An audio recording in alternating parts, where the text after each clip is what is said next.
ओम नमः शिवाय। हर हर महादेव। भक्तों, वेद पुराणों में वर्णित है कि शिव ही सत्य हैं, शिव ही सुंदर है। भगवान शिव का न कोई आदि है और न कोई अंत। आपने वेद पुराणों के माध्यम से भगवान शिव की अनेकानेक गाथाएं सुनी होंगी भक्तों, परंतु आज मैं उन्हीं जटाधारी, गंगाधारी और औघड़नाथ शिव भोले की ऐसी कुछ गाथाएं आपको सुनाने जा रहा हूं, जिससे आप सबका यह विश्वास और भी दृढ़ हो जाएगा कि मात्र एक लोटा गंगा जल अर्पण करने से प्रसन्न हो जाने वाले सदाशिव जैसा दानवीर और कोई नहीं है। तो एक बार फिर मेरे साथ बोलिए, बोलिए शंकर भगवान की।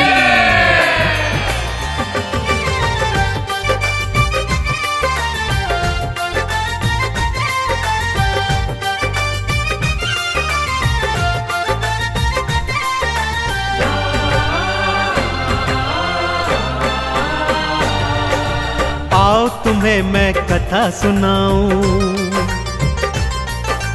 आओ तुम्हें मैं कथा सुनाऊं शिव शंकर भगवान की। असुरों को भी जो वर देते ऐसे दया निधान की, ऐसे दया निधान की।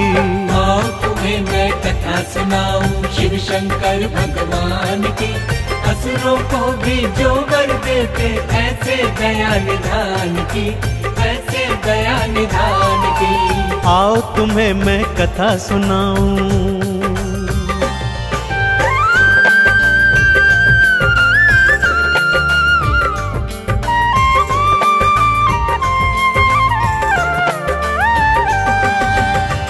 भक्तजनों, पहली कथा दैत्यराज भस्मासुर की सुनाता हूं। भस्मासुर ने अपनी अनन्य भक्ति और हठ योग से शिव भोलेनाथ को प्रसन्न किया और वरदान में यह वर मांगा कि वो जिसके शीश पर हाथ धरे वो तत्काल भस्म हो जाए। जैसे ही भोलेनाथ ने तथास्तु कहा, वो पापी वरदान की सत्यता जानने हेतु भगवान शिव के सिर पर ही हाथ रखने को तत्पर होने लगा और उन्हें भस्म करने उनके पीछे पीछे भागा।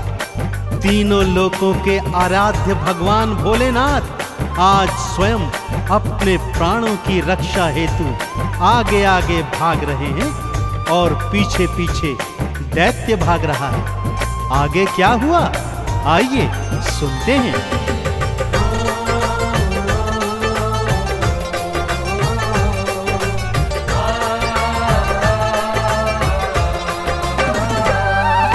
पीछे पीछे भागा पापी, आगे शिव जी भाग रहे। सृष्टि के हरता देखो अब स्वयं मृत्यु से कांप रहे। भागते भागते विष्णु लोक में शिव शंकर देखो आए। हे विष्णु प्राणों को बचाओ, शिव शंकर ये बतलाए। कैसे विष्णु जी ने की थी, हाँ कैसे विष्णु जी ने की थी रक्षा शिव के प्राण की। असुरों को भी जो वर देते ऐसे करुणा निधान की, ऐसे दया निधान की। आओ तुम्हें मैं कथा सुनाऊं शिव शंकर भगवान की। असुरों को भी जो वर देते ऐसे दया निधान की, ऐसे दया निधान की। आओ तुम्हें मैं कथा सुनाऊं।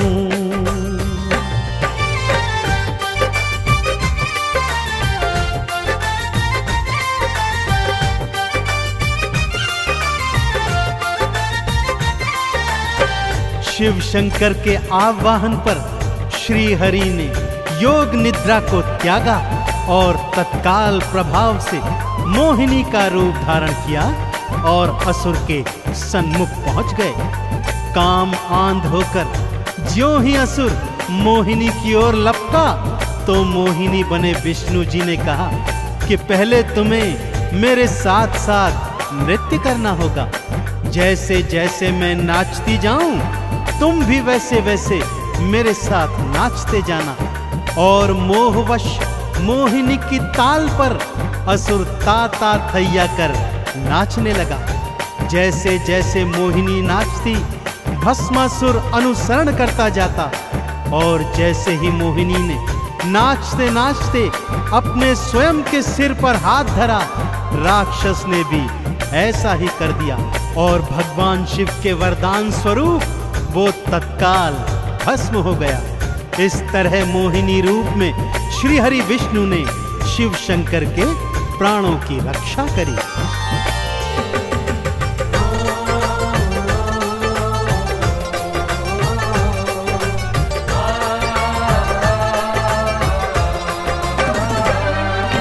जैसे जैसे मोहिनी नाचे, असुर भी नाचता जाता था। भस्मासुर तो मोहिनी की ताल से ताल मिलाता था। मोहिनी ने नाचते नाचते अपने सिर पर हाथ रखा। राक्षस ने भी मोहिनी का भक्तों फिर अनुसरण किया। भस्म हो गया राक्षस पल में। हाँ, भस्म हो गया राक्षस पल में। बलि चढ़ाई प्राण की, असुरों को भी जो वर देते, ऐसे दया निधान की, ऐसे दया निधान की। आओ तुम्हें मैं कथा सुनाऊं शिव शंकर भगवान की। असुरों को भी जो वर देते, ऐसे दया निधान की, ऐसे दया निधान की। आओ तुम्हें मैं कथा सुनाऊं।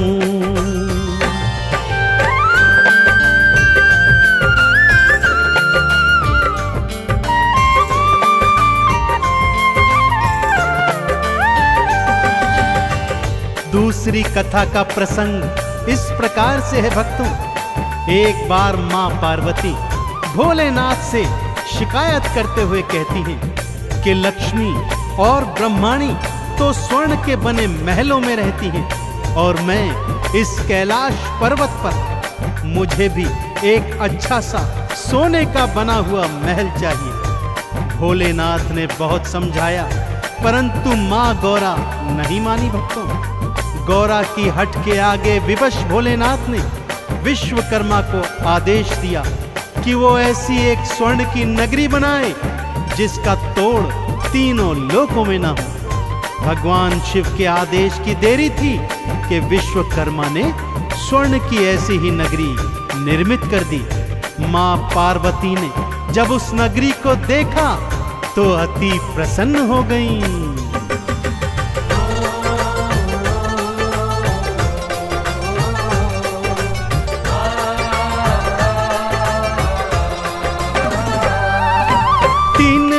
में सबसे सुंदर ऐसी नगरी बनवाई।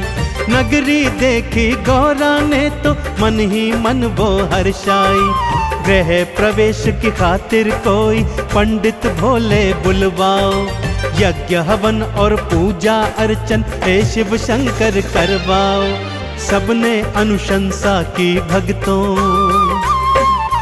हाँ सबने अनुशंसा की भक्तों। फिर रावण के नाम की, असुरों को भी जो वर देते, ऐसे दया निधान की, ऐसे दया निधान की। आओ तुम्हें मैं कथा सुनाऊं शिव शंकर भगवान की।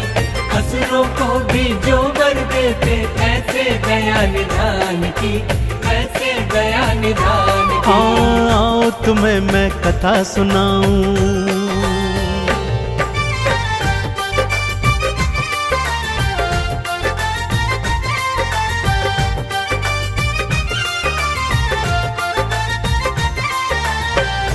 सभी ऋषि मुनियों और देवी देवताओं ने शिव शंकर को यही बताया कि भगवान रावण जैसा प्रकांड पंडित तीनों लोकों में नहीं है, अतः उसी को गृह प्रवेश के पूजन पर आमंत्रित करना चाहिए। ऐसा ही हुआ भक्तों।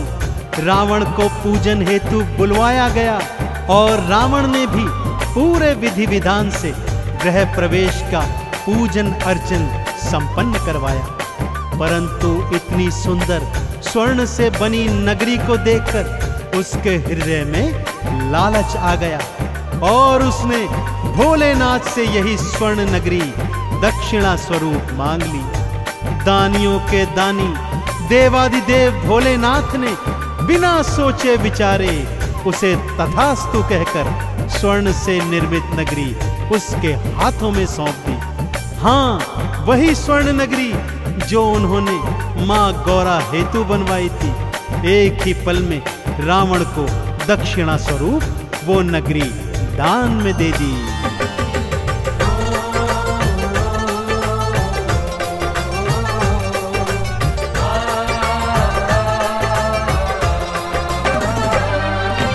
एक पल को ना देर लगाई, दान में लंका दे डाली। आप फकीरी हाल रहे और सबको देते खुशहाली।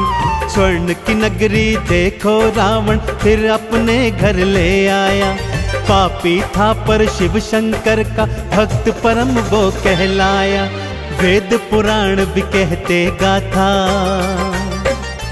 हाँ वेद पुराण भी कहते गाथा शिव शंकर के दान की। असुरों को भी जो वर देते ऐसे दया निधान की, ऐसे दया निधान की। आओ तुम्हें मैं कथा सुनाऊं शिव शंकर भगवान की।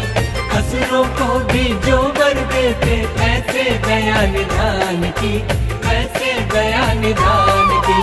आओ तुम्हें मैं कथा सुनाऊं।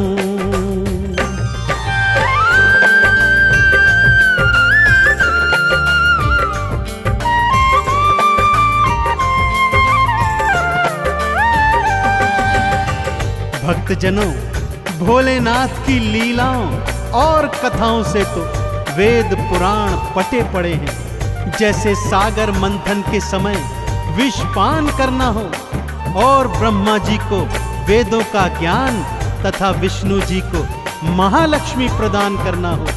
ताड़कासुर, जालंधर जैसे अनेकानेक असुरों ने भोलेनाथ को प्रसन्न कर उनसे अभय वरदान प्राप्त किए हैं। तो फिर भोलेनाथ जो असुरों को भी वर देते हैं, क्या आपकी भक्ति से प्रसन्न नहीं होंगे भक्तों? अवश्य होंगे। कैसे होंगे? आइए आपको बतलाता हूं।